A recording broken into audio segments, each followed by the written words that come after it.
지난 한 주간 동안 나라 안팎으로 여러 가지 일들이 있었습니다. 밖에서는 12일 북한과 미국 두 정상이 싱가포르에서 만남을 가졌습니다. 다음 날 13일 우리나라 안에서는 지방선거가 있었습니다. 개표 방송에 마음 졸인 분들도 많이 있을 겁니다. 그리고 또 하나 러시아 월드컵이 시작됐습니다. 참 숨가쁜 한 주간을 보냈는데 러시아 월드컵은 좀 이상합니다. 월드컵이라 하면 온 나라가 반쯤은 거기에 온통 빠져 있어야 되는데 특히 또 월드컵 있는 그해 수험생들, 고3 축구 좋아하는 남학생들은 망했다 하는 그런 해인데 올해는 좀 다릅니다. 분위기가 좀 워낙 큰 이슈들이 많아서 월드컵이 지금 한쪽에 밀려 있고 우리나라 첫 경기 언제 하는지는 아세요? 그나마 다행인데 우리나라 첫 경기가 언제인지도 모르고 지나는 사람들도 있습니다. 제가 받아보는 신문에서는 지난 한 주간 월화수 헤드라인을 이렇게 뽑았습니다. 월요일에는 가보지 않은 길 신데탕트.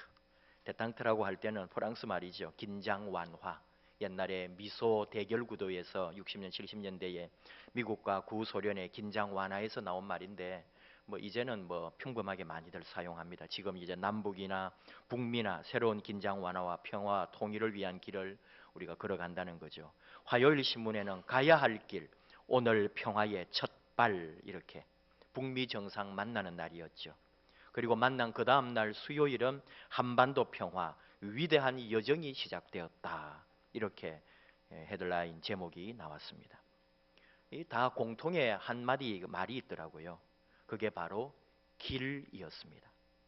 지금 우리는 반드시 가야만 하고 또 그러나 조심스럽고 두렵고 언제 끝이 날지 모르는 길을 걸어가기 시작했습니다. 처음 가는 길, 가보지 않은 길, 그러나 가고야 말아야 할 길, 반드시 가야만 하는 길, 위대한 길, 위대한 여정 우리는 시작했습니다. 끝이 아닙니다. 이제 시작입니다. 끝나지 않은 길, 지금 우리 걸어갑니다. 평화와 통일을 향하여 다시는 민족의 가슴에 총뿌리를 겨누지 않는 새로운 시대를 향하여 우리가 지금 발을 떼고 있는 거죠. 오늘 주신 말씀은 선지자 이사야를 통해 주신 하나님 말씀입니다. 지금으로부터 2700년 전 예수님 시대로 말하면 700년 전에 이사야 선지자는 유대 사회가 썩을 대로 썩었다는 것을 통절하게 느끼고 외칩니다. 이 나라가 몰락하고 말 것이라고 외쳤습니다. 아수르가 쳐들어오자 이집트의 손을 내밀고 이집트의 도움을 구하는 정치인들에게는 소망을 둘 수 없다고 그는 경고했습니다. 비극을 피할 수 있는 길, 나라와 백성이 살아남는 길은 오직 하나뿐이다. 하나님께로 돌아오는 것, 하나님의 말씀, 하나님의 율법 아래에 그 율법을 지키며 살아가는 길, 그 한 길만이 우리 민족이, 우리가 다 사는 길이라고 그는 외쳤습니다. 위정자들에게, 왕에게, 신하들에게, 정치인들에게 끊임없이 외쳤습니다. 그러나 그들은 말을 잘 듣지 않았습니다. 결국은 므낫세 시절에 이사야는 톱으로 켜서 순교를 당하죠. 오늘 말씀은 이사야 선지자에게 주신 하나님의 말씀, 그날이 오면 하나님의 시간, 하나님의 때가 오면은 하나님께서 전쟁이 아니라 평화를 이루어 주신다는 말씀입니다. 그가 열방 사이에 판단하시며 많은 백성을 판결하시리니 무리가 그들의 칼을 쳐서 보습을 만들고 그들의 창을 쳐서 낫을 만들 것이며 이 나라와 저 나라가 다시는 칼을 들고 서로 치지 아니하며 다시는 전쟁을 연습하지 아니하리라.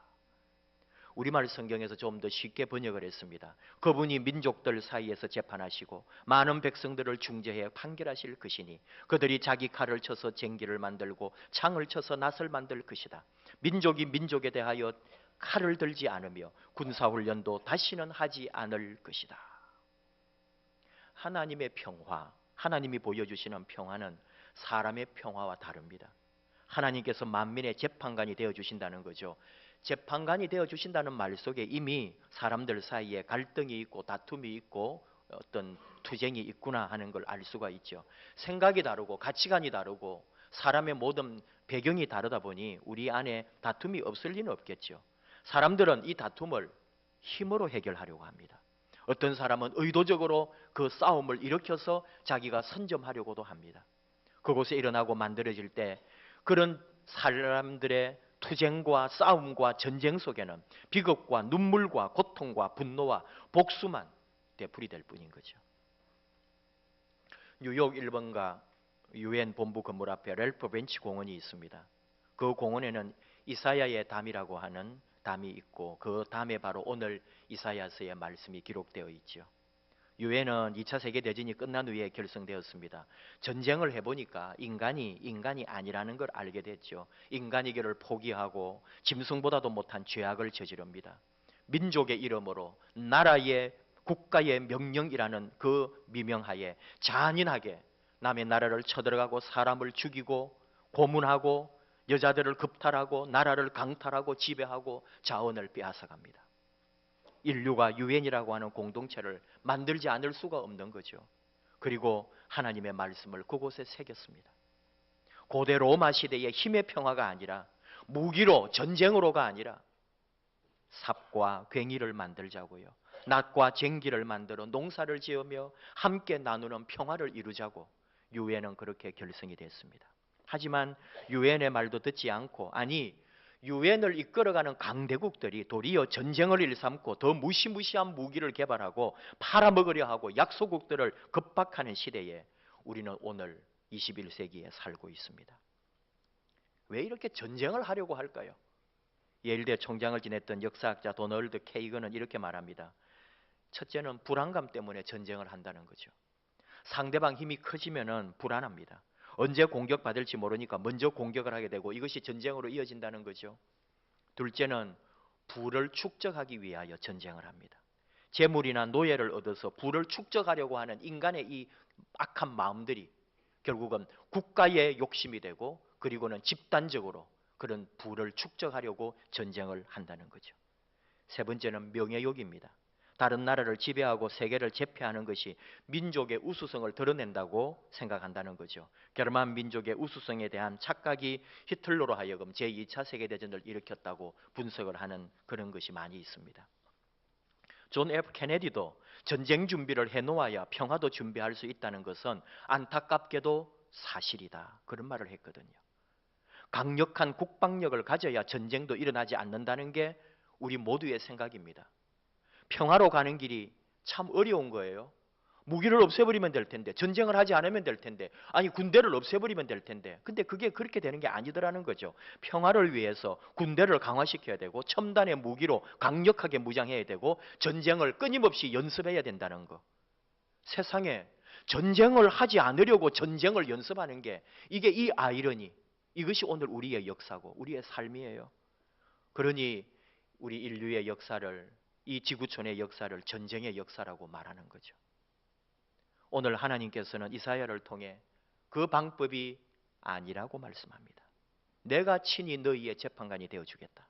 열방과 만민 중에 재판관이 되신다는 말은 하나님께서 이 세계를 다스리시고 하나님이 왕이 되셔서 열방을 통치하겠다는 말씀입니다.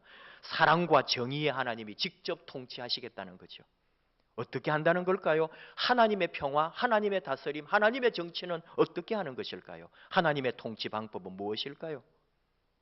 하나님께서는 인간의 몸을 입고 이 땅에 직접 오셨습니다. 그 방법 외에는 이 땅에 평화가 이루어지지 않기 때문에 바로 그것은 예수님입니다. 하나님이 인간의 몸으로 이 땅에 오셨습니다. 우리는 그분 예수님을 평화의 왕이라고 부릅니다. 하나님과 우리 사이에 막힌 장벽을, 불화를 평화로 바꾸어 주신 예수 그리스도. 그래서 우리로 하여금 새로운 길, 변화의 길, 영원한 생명을 맛보고 진리를 깨닫고 구원의 길을 열어주신 분, 사람과 사람 사이에 이루어져야 할 참된 진리와 평화도 가르쳐 주신 분, 바로 예수 그리스도. 하나님의 평화 방식, 하나님의 정치, 하나님의 통치의 답, 예수님이셨습니다. 여러분, 예수님은 병든 자를 고칩니다. 오병이어로 5천 명을 먹이셨습니다. 심지어 죽은 자도 살립니다. 근데 그 엄청난 능력을 단 한 번도 자신을 위하여 사용한 적이 없습니다. 사람들이 예수님을 힘들게 하고 어떤 경우 예수님을 죽이려고 한 적도 있습니다. 그때 예수님은 슬그머니 그냥 그 자리를 피해버리셨습니다. 하지만 하나님의 때, 말일, 그날이 왔을 때 십자가를 지시는 데는 바로 내 때가 되었다고 하시면서 자진하여 그 길을 걸어갑니다. 제자들이 말리고 베드로가 길을 가로막았지만은 내가 이 길을 가야 한다며 십자가를 지러 당당하게 그는 걸어가셨습니다. 오늘 이사야 선지자를 통해 예언한 말씀, 칼을 쳐서 보습을 만들고 창을 쳐서 낫을 만드는 일, 바로 이 세상의 진정한 평화를 이루는 일, 십자가를 지고 내가 죽는 일, 그 일을 예수님은 이루셨습니다. 세상은 사람들을 위협하고 때리고 다른 사람 수염을 뽑고 침을 뱉는 것을 힘이라고 생각하겠죠. 근데 예수님은 도리어 수염이 뽑히고 매를 맞고 얼굴에 침뱉음을 당하는 모욕당함이 도리어 참된 힘임을 우리에게 가르쳐 주시고 보여주셨습니다. 예수님 잡으러 온 말고의 귀를 베드로가 칼로 내리치자 오히려 말고를 치료해 주시며 베드로를 꾸짖었습니다. 칼을 쓰는 자는 칼로 망한다. 너는 내가 내 아버지께 구하여 지금 12군단 더 되는 천사를 보내시게 할 수 없는 줄로 아느냐? 세상의 방법은 12군단을 불러서 동원해가지고 내 힘을 과시하려고 하겠죠. 근데 예수님은 12군단이 아니라 더 많은 군대를 동원할 수 있음에도 그는 아무런 힘이 없는 것처럼, 아무런 돕는 이 없는 것처럼 묵묵히 십자가를 지고 자신이 죽음으로 평화를 이루셨습니다. 자기 방법을, 자기 힘을, 자기 군대를 사용하지 않았습니다. 세상이 알지 못하는 하나님의 방법으로 그는 실천하셨습니다.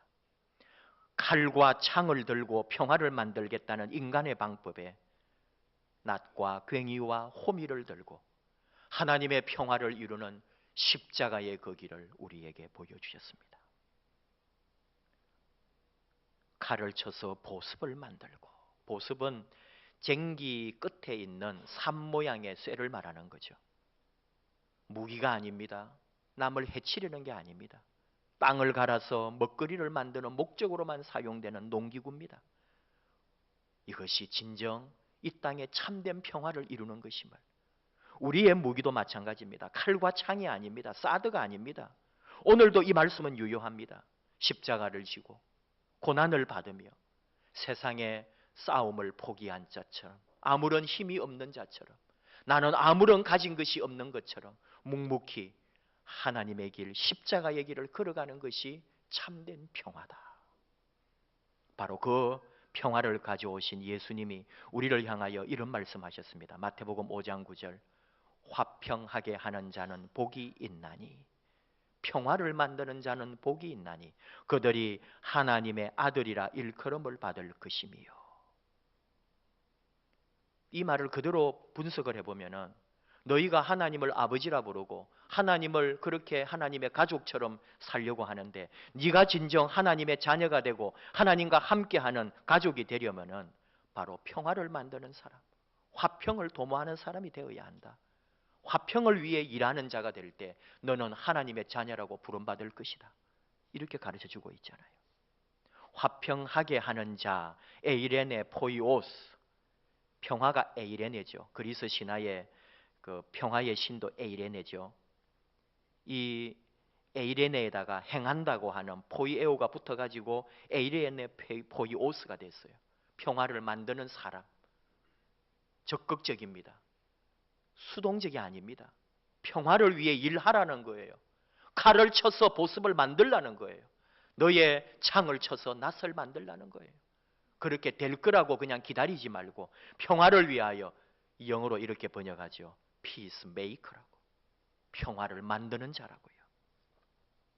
우리가 하나님의 자녀가 되는 길이 바로 평화를 위하여 평화를 만들고 화평을 도모하는 사람들, 평화를 기다리는 자가 아닙니다. 평화를 누리라는 게 아닙니다.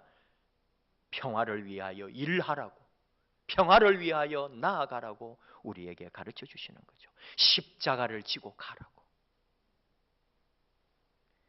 1200년대 초에 십자군 전쟁이 있습니다. 유럽이 십자군 전쟁으로 정말 말로 할 수 없는 어마어마한 피폐함이 있었지요. 당시에 많은 사람들이 돌아다니면서 이 무슬림에 대한 미움을 퍼뜨렸습니다. 무슬림을 죽이자. 예루살렘을 탈환하기 위하여 오는 무슬림을 몰살해야 된다. 그래서 이 무슬림을 미리 다 몰살하기 위하여 십자군 전쟁이 일어난 거죠. 십자군의 이름으로, 하나님의 이름으로, 예수의 이름으로 이슬람, 무슬림을 쳐 죽이자. 그렇게 전쟁을 합니다. 근데 그때 젊은 수도사 한 사람이 그 파병가는 십자군 행렬을 바라보면서 이렇게 말하죠. 이 십자군 전쟁은 반드시 패배할 것이다. 미움과 적개심이 동기가 되어 시작한 전쟁은 하나님이 외면하실 거다. 미움과 증오로 혈안이 되어가지고 사람들을 죽이러 떠나는 그 십자군대를 보면서 이 젊은 수도사가 가만히 있을 수가 없어서 그는 또 다른 십자군을 조직합니다. 바로 평화의 십자군을. 이 사람이 칼과 창 대신에 성경을 들고 적군을 품에 안으며 그들에게 사죄를 하였고, 그리고 전쟁터 나가기 전에 주님 앞에 무릎 꿇고 바로 이 기도를 드렸던 거죠. 주여, 나를 평화의 도구로 써 주소서. 미움이 있는 곳에 사랑을, 상처가 있는 곳에 용서를, 분열이 있는 곳에 일치를, 오류가 있는 곳에 진리를, 의심이 있는 곳에 믿음을, 절망이 있는 곳에 소망을, 어둠이 있는 곳에 광명을, 슬픔이 있는 곳에 기쁨을 심게 하소서. 위로받기보다는 위로하며, 이해받기보다는 이해하며, 사랑받기보다는 사랑하게 하소서. 아시시의 성자 프란시스가 우리에게 남겨준 기도문입니다. 여러분, 지금 우리가 기도할 때입니다. 기도하는 그리스도인, 평화를 만들기 위하여, 평화를 위하여 기도해야 하는 사명이 우리 앞에 놓여 있습니다. 이 중대한 지금 국가적 사명, 아니 전 세계의 평화를 이루어가는 이 일에 우리가 두 가지를 생각합니다. 첫 번째로, 지금 일어나고 있는 이런 모든 회담과 일들이 최상은 아닙니다. 그래서 비판도 많고 지적도 많이 받습니다. 그러나 최선을 다하여 일하고 있다는 걸 우리가 인정해야 합니다. 남북이 또는 북미가 여러 지금 주변의 강대국들이 지금 한반도의 평화와 세계의 평화를 위하여, 핵무기 폐기를 위하여, 전쟁이 종식되기를 위하여 지금 노력하고 있다는 것, 최선을 다하고 있다는 것. 그래서 우리는 이 일에 대하여 기도해야 합니다. 또 나아가서 이 일에 관여하는 인사들, 정치인들, 그리고 실무 행정가들, 공직자들을 위하여 기도해야 합니다. 참된 평화와 통일을 위하여, 그리고 이 일에 쓰임받고 있는 위정자들을 위하여 우리 교회가 기도하며 바로 진정으로 평화를 만드는 일에 우리가 뛰어들어야 한다는 거죠. 유엔 본부 안에 예배실이 있는데 그 제단이 철로 되어 있답니다. 거기에는 많은 상징이 있다는 거죠. 철로 대포를 만들 수도 있고 홈이나 괭이를 만들 수도 있습니다. 예배를 드리면서 그 쇳덩어리 제단을 보면서 생각하라는 거죠. 하나님이 무엇을 원하시는지, 저 쇳덩이로 이 지구에, 이 땅에 참된 유엔이 존재하는 목적, 평화를 위해서 저것이 과연 무기가 될 것인지 아니면은 낫이 되고 괭이가 되어 땅을 일굴 것인지, 그것은 바로 예배하는 너희들에게 달려있다. 이 예배실 제단에 있는 쇠로 만든 제단에 담긴 의미라고 합니다. 오늘 우리가 진정으로 이 급박한 시대에 이 나라의 평화와 통일을 바라보면서 정말로 우리가 평화를 위하여 일하는 사람들, 우리가 실무진이 되고 우리가 공직자가 되어서 나가지는 못해도 우리의 현장에서, 내 삶에서 내가 평화를 만드는 사람, 화평케 하는 사람, 내 삶 안에 있는 칼과 창을 쳐서 아름다운 하나님의 일거리를 만들 수 있는 그런 존재들, 나라와 민족의 평화, 우리 교회의 평화, 바로 내 가정의 평화, 내 삶의 평화, 내 안에 있는 수많은 상처와 생채기들, 우리 가정에 있는 장벽과 아픔들, 이것이 평화롭지 아니하고 어떻게 나라의 평화를 기대할 수 있겠습니까? 우리 교회가 평화롭지 못하다면 어찌 하나님의 나라를 꿈꿀 수 있겠습니까? 오늘 말씀의 5절, 야곱 족속아 오라, 우리가 여호와의 빛에 행하자고 말씀합니다. 다시는 전쟁을, 다시는 군사훈련을 연습하지 않는데 바로 그러면서 우리는 여호와의 빛 아래에 영의 눈을 뜨라는 거죠. 말씀의 빛, 성령의 빛, 그리스도의 빛, 내 눈을 열어달라고 우리가 노래한 것처럼 우리의 영의 눈이 열려서 진정한 평화를 바라보고 바로 하나님의 빛 아래, 하나님의 영 아래, 말씀의 빛, 기도의 빛, 성령의 빛 아래에 우리가 걸어감으로써 이 땅의 평화를 위해 일하는 사람, 이 나라와 민족을 위하여 가슴치며 기도하는, 평화를 위하여 기도하는 그런 기도의 사람들, 우리 주님이 이루신 평화를 꿈꾸며 함께 이 땅에 내 삶에 진정한 평화를 이루기를 원하며 걸어가는 그런 평화를 만드는 자, 화평을 도모하는 자, 하나님의 자녀가 되는 저와 여러분 되기를 축복합니다. 함께 찬양하십시다. 주는 평화, 막힌 담을 모두 허셨네. 주는 평화, 우리의 평화. 주님이 돌보신다. 주님이 함께 하신다. 우리 함께 찬양하십시다.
민족을 위하여, 위정자들을 위하여, 또 평화와 통일을 위하여 힘쓰고 있는 공직자들을 위하여, 그리고 6월 보훈의 달 이 나라와 민족을 위하여 피 흘렸었던 수많은 순국 선열들, 그리고 오늘도 국방의 의무를 다하는 우리 국군 장병들 위해서, 그리고 나아가 우리 가정의 평화, 우리 교회의 평화, 그리고 내 자신 안에 참된 하나님의 화평과 참된 하나님의 평안을 허락해 주시옵소서.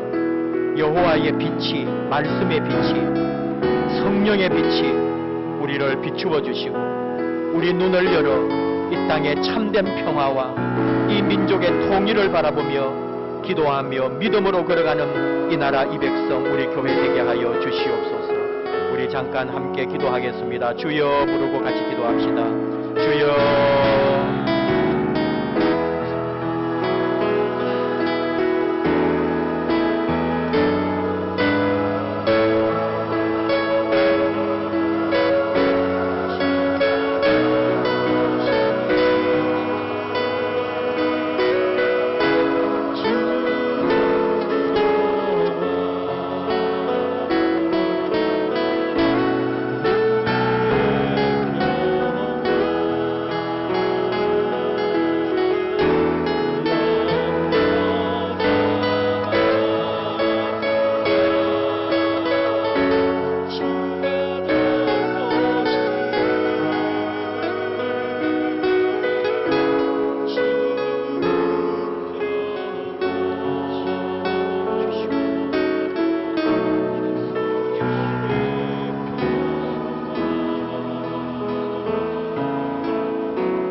하나님 아버지, 이 나라와 이 민족 새로운 길을 걸어가게 하시고 평화와 통일을 꿈꾸며 바라보게 해주신 하나님 감사합니다. 하지만 힘과 무기와 전쟁이 아니라 우리는 하나님의 평화를 원합니다. 주님의 십자가의 사랑, 하나님과 우리 사이에 화평을 이루고 사람과 사람 사이에 평안을 이루신 주님의 십자가, 누군가를 위하여 죽어줄 수 있는 그 사랑을 원합니다. 우리나라가 그런 아름다운 나라 되게 하여 주시옵소서. 우리 한민족이 통일되어 온 세상, 온 열방에 평화의 전도가 되는 참으로 하나님의 사명 입은 이 한민족 되기를 원합니다. 통일의 그날 앞당겨 주시고 우리 눈으로 통일을 보게 하시고 진정으로 이 땅에 하나님의 평화가 이루어지는 그 놀라운 역사를 목도하게 하여 주시옵소서. 아버지, 온 세계가 더 평화롭기 원합니다. 무기를 개발할 것이 아니라 서로 민족과 민족이 예수의 사랑 안에 서로 돕는 그런 아름다운 역사가 있기를 원합니다. 아버지여, 이 민족 기억해 주시고 우리가 깨어 기도하며 하나님의 교회들이 일어나 나라와 민족을 위하여 더욱 평화를 위하여 일하고 평화를 위하여 기도하는 우리 교회가 되게 하여 주시옵소서. 우리 가정에 평안을 주시고 우리 삶에 하나님의 화평을 허락해 주시옵소서. 내 안에 괴롭고 힘들고 전쟁 같은 이 무수한 생각들과 아픔과 상처들까지도 예수님의 그 은혜, 십자가의 그 사랑으로 녹아지고 내 안에 주의 영으로 충만하고 내 안에 우리 주님으로 말미암아 평화가 넘치게 하여 주시옵소서. 예수님 이름으로 기도하옵나이다. 아멘.